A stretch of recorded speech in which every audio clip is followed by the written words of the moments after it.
107 అయోధ్యాకాండ. నిలుపుకునే దృఢనిశ్చయంతో ఉన్న రాముడు తన ముఖమును వెనుకకు తిప్పలేదు. వెనుకకు తిరగమని రాముడిని బ్రాహ్మణులు అదేపనిగా వేడుకుంటూ ఉండగానే వారు తమసానదీ తీరమునకు చేరుకున్నారు.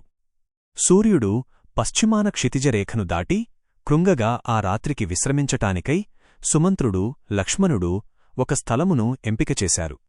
స్థలమును చదును చేసిన మీదట రాముడికోసం పర్ణశయ్యను నిర్మించారు. సీతతో కలిసి నిద్రించిన రాముడు వేగంగా నిద్రలోకి జారిపోయాడు.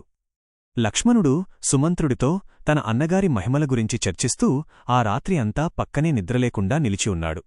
మరునాటి ప్రాతకాల సమయంలో రాముడు మేలుకొని దగ్గరలో అయోధ్యా పురజనులు నిద్రిస్తూ ఉండడమును గమనించాడు. లక్ష్మణా, ఈ పురజనులు మనను ఎంతగా అభిమానిస్తున్నారో చూడు. నన్ను తిరిగి అయోధ్యకు తీసుకువెళ్లే ప్రయత్నంలో వీరు నన్ను అనుసరించి వచ్చే నిశ్చయమును వీడరు. తమ ఇళ్ల గురించి కుటుంబముల గురించి వీరు పూర్తిగా మరిచిపోయారు. మనలాగా వీరు కైకేయి శాపభారమునకు గురికాకూడదు. వీరు మేలుకొనేలోగానే మనం నిష్క్రమిద్దాం అని అన్నాడు రాముడు. ఒక పథకం ఆలోచించి లక్ష్మణునితో పురజనులను అయోమయంలో పడేలా చేసి, వారు ఇక మన వెంట రాలేకపోయే విధంగా సుమంత్రుడు రథమును నడిపించుగాక అన్నాడు రాముడు. తమసానదిని దాటిన మీదట రాముడు సుమంత్రుడితో పురజనులను తప్పుత్రోవ పట్టించే విధంగా జాగ్రత్తలు తీసుకుంటూనే రథమును స్పష్టంగా కనిపించే మార్గంలో నడిపించి తిరిగి రమ్మని సూచించాడు.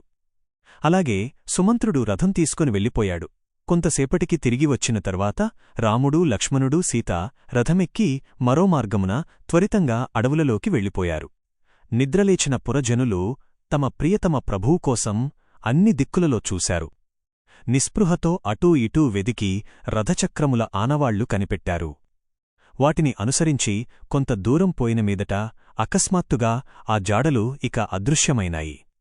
ఏ దారిన వెళ్లాలో నిశ్చయించుకోలేక వారు దూరంలోకి చూస్తూ విలపించారు.